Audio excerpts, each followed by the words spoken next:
कब से ये लागू? इसमें लोगों को सुविधा घर के नज़दीक मिल सके और उनकी ज़्यादा परेशानी उनको ना हो, इसके लिए जो पंचायतों को ही हम अधिकार दे रहे हैं, जो टीसीपी के पास अधिकार थे, वो सिंपल लाइन डायग्राम बना के जो है वहाँ पे दें।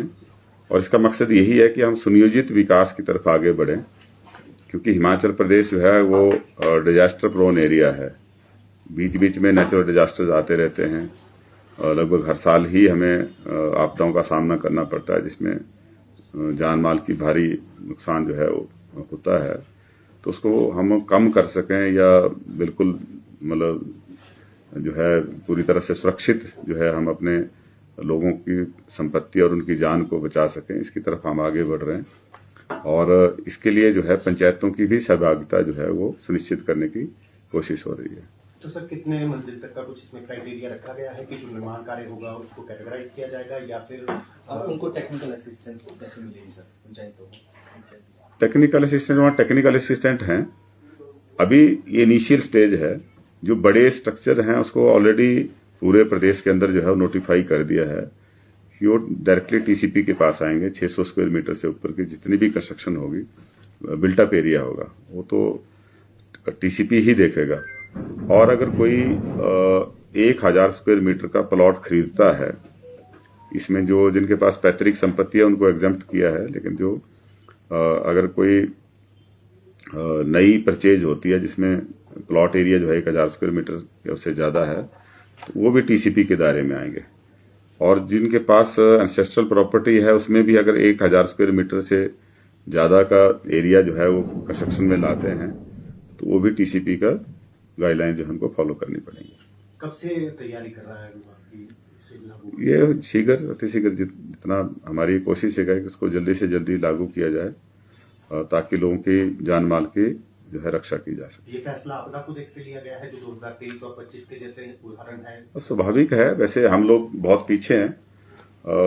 पिछले दिनों में लंदन गया था, तो वहां देखा मैं एक रीजेंट स्ट्रीट है, उनका अलग एक्ट है, रीजेंट स्ट्रीट एक्ट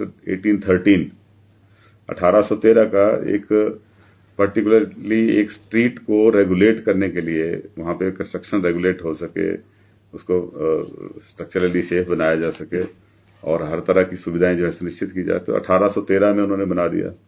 तो हम पीछे हैं बहुत, और इसकी वजह से हमें बहुत ज़्यादा जो है वो आज तक नुकसान झेलना पड़ा है।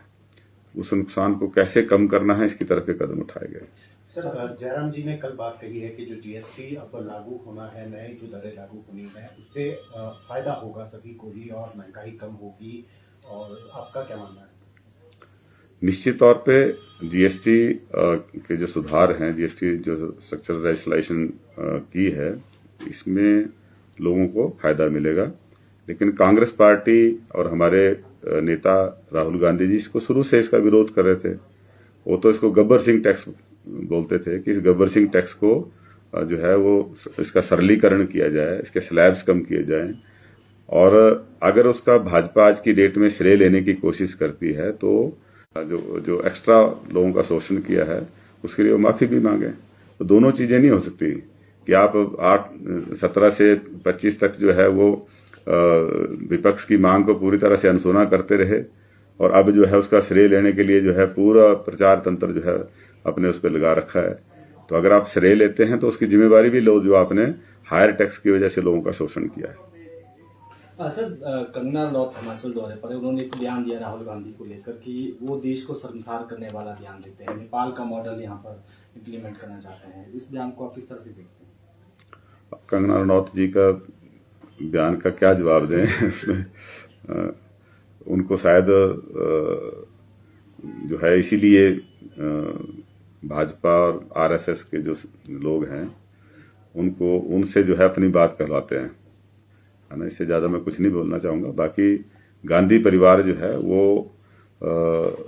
हमेशा जिम्मेदारी से काम करती आई है। कोई राहुल गांधी जी की बात नहीं है।